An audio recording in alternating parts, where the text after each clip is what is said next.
in the late 70s, my uncle was studying medicine at the University of Chicago. After class, he decided that he would hitchhike back home to Lincoln Park on the north side instead of paying for a taxi.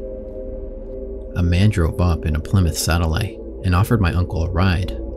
The man looked normal and seemed friendly, lighthearted even. So my uncle got in the car and they started driving in the direction of Lakeshore Drive. However, once they got there, the man drove south on Lakeshore instead of north towards Lincoln Park. My uncle told the man he was going the wrong way and to turn around and head north. The man looked at my uncle, put his hand on his knee, and said, "No, son, you're coming with me," and smiled darkly at him. My uncle froze in panic, and when they hit traffic near the South Shore, he quickly unlocked the passenger door and ran away without looking back. A year or two later, on a cold December day, my uncle was having coffee in a cafe with my future aunt when he caught something on TV that made his blood run cold. He saw the man that picked him up from school that night. He had been arrested for a suspected rape and killing of over 20 young men and boys. The man on the television was John Wayne Gacy, and it later came out that after the incident with my uncle, John Wayne Gacy had removed the handle from the passenger side door of his car to prevent the men he picked up from escaping again.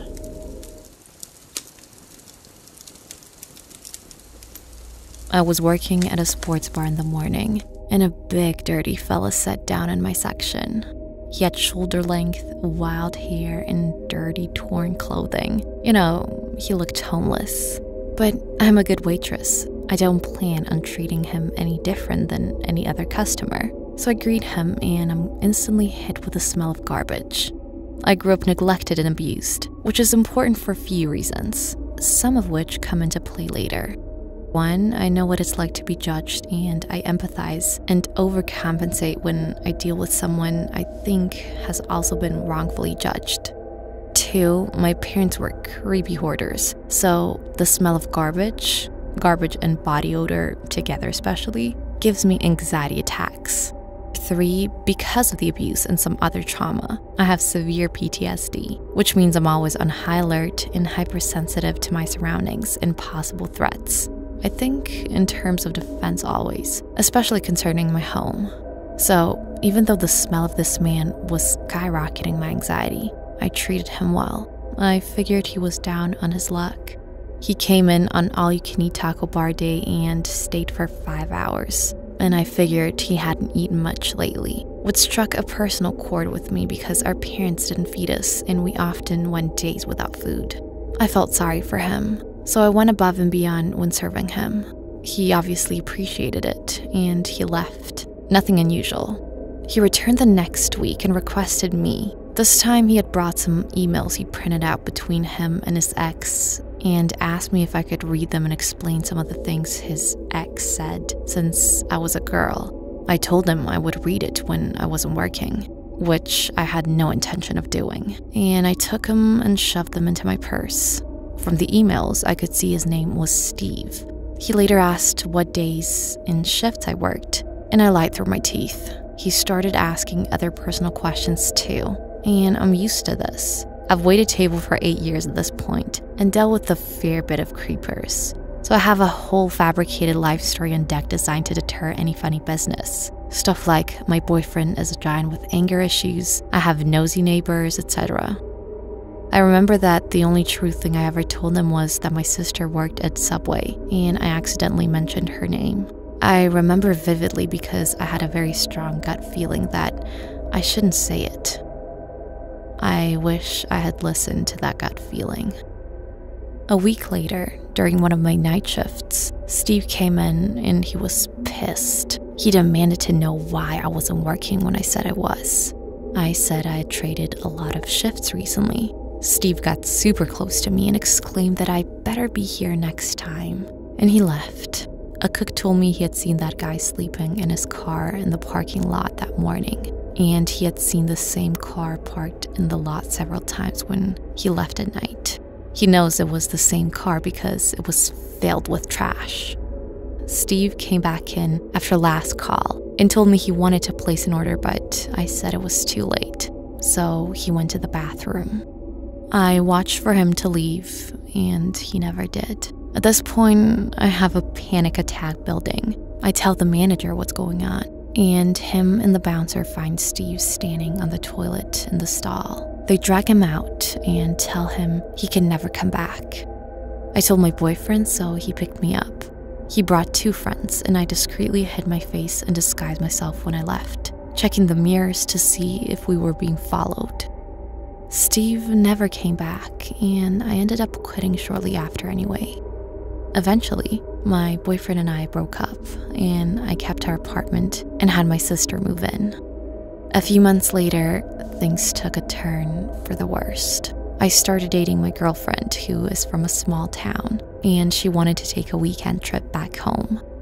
When we got back, I noticed one of the window panes was busted in our multiple pane window. I asked my sister about it, and she hadn't noticed. She hadn't left the house all weekend, and she didn't hear glass breaking or anything suspicious. This did not feel like a break-in attempt, and the more we thought about it, the scarier it became. 1. We were dead broke. There's nothing inside that you could get any money from, and that's evident no matter what window you look in from. Like I said, I think defense, so all the windows have blinds, but there are a few gaps in them from the cats. I have looked through these gaps multiple times to be completely aware of what can and cannot be seen. Also, I put long screws in all the window frames, so they can't be open more than 4 to 6 inches. 2, the window pane was pried out, not busted in, meaning they knew someone was home and they didn't want to be heard. 3, it was the only night in over a year that I left town. I didn't put it on Facebook, and I only told a few good friends. Neither my sister and I have cars, so you can't look in the driveway and see who's home. The next night, we heard the neighbor's dogs barking and growling, and we heard footsteps in the yard.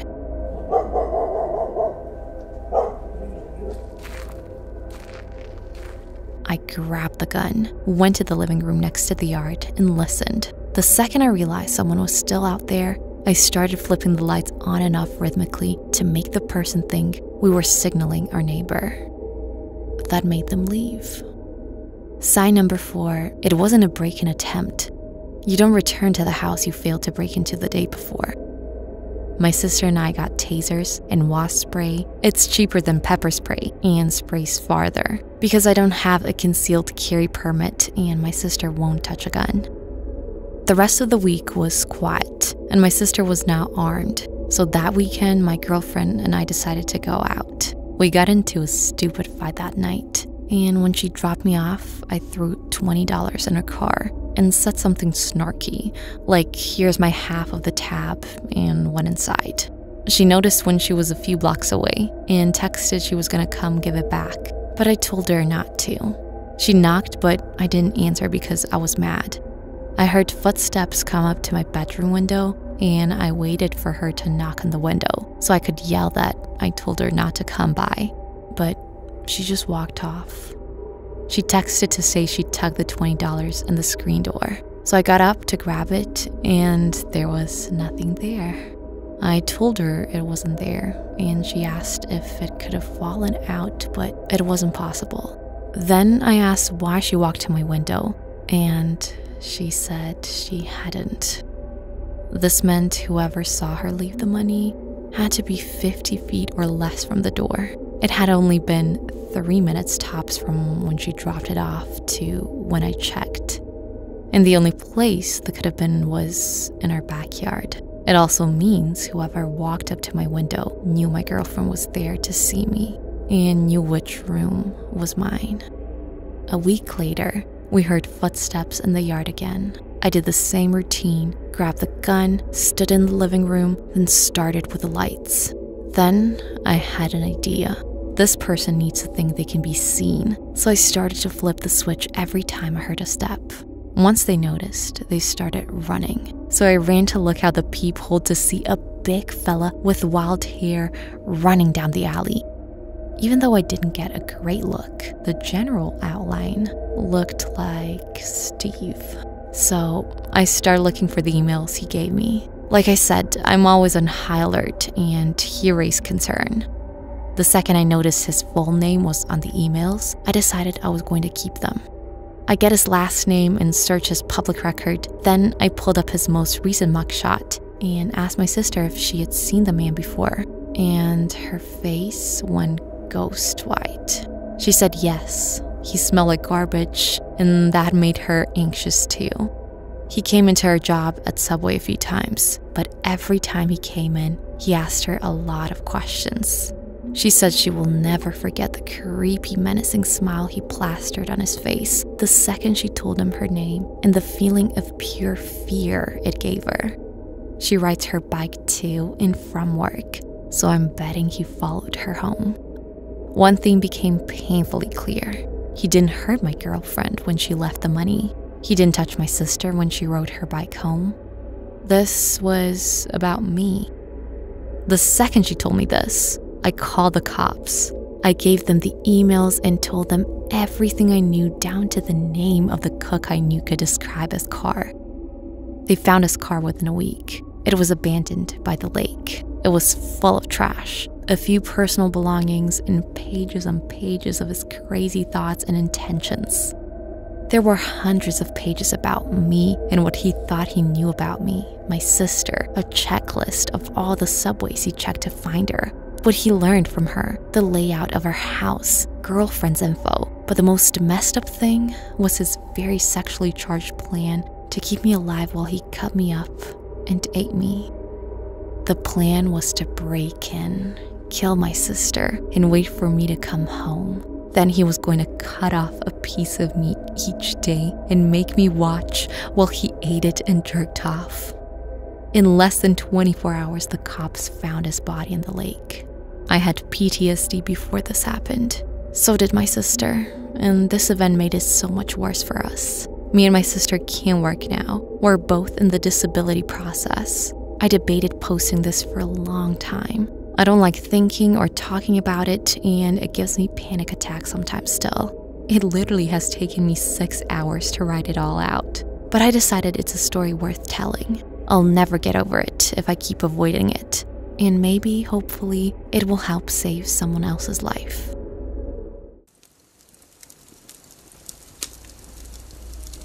I was about 7 years old, my brother about 10. It was well past our bedtime when our mom woke us off the couch and put us to bed. Our dad worked construction out of town back then, so it was often just us three at the house for weeks at a time. Up the stairs and to the immediate right was our parents' bedroom. Going left put you in the middle of the hallway. Taking another left down the hallway led to my brother's room. The opposite end was my room, which was also across the hall from our upstairs bathroom.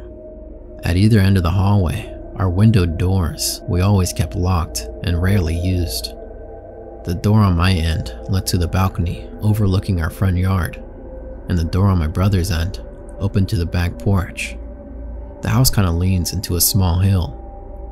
My brother and mom had a habit of waking up in the middle of the night to use the bathroom. I only knew this because I was always a light sleeper, and they couldn't help flushing with the door wide open. This night, however, my brother stopped on his way to his room and came back towards the bathroom saying, "I'm gonna try to pee before I go to bed. The past few nights I've been too afraid to walk to the bathroom. I keep seeing a man wearing stripes at the end of the hallway." I don't know if my mom wrote this off as my brother telling ghost stories to try to scare me, or if she was already half asleep and didn't catch it, but she didn't react at all to my brother's confession. I, on the other hand, was terrified by it. The fear of seeing a ghost like that at the end of the hallway or through the windows is the reason I started running from the stairs to my bedroom at night.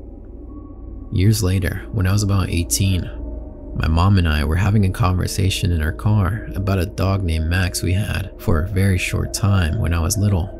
We were sharing stories about Max destroying my shoes and other unruly behavior when my mom blunted out, "Do you remember that time when I opened the front door for the cops and Max ran inside to the kitchen and started tearing open the big bag of dog food we had?" This really caught me by surprise because in all the years I lived in that house, I never once remember us calling the cops. I asked her what she was talking about, and she looked equally surprised, as if she just revealed something by accident. "Oh, that's right. I never told you because you were too young at the time. One night, I woke up hearing noises outside my window, and when I looked, I saw a man staring into my bedroom," she said.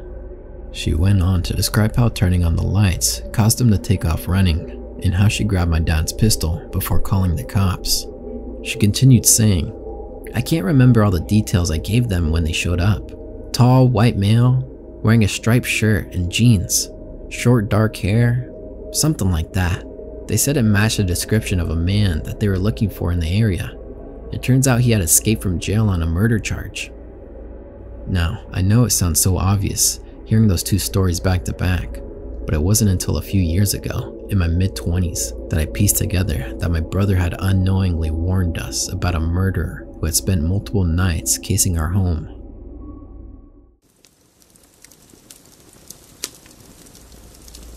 So this is a story that happened to my mom's friend in Korea many years ago. Every time I hear this story, I still get the chills. My mom's friend lived in an apartment complex in Seoul. She was a stay-at-home mother with a young daughter, and her husband worked during the days.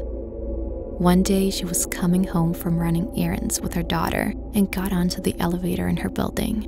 When she got on, she noticed that there was a man wearing a cap and a yellow raincoat, and he kept his head low so that she couldn't really see his face. She immediately felt really uneasy, and she made her daughter stand to her side, furthest away from the man. What made her feel even more uncomfortable was that when she pressed the button for her floor, there was no other lit number.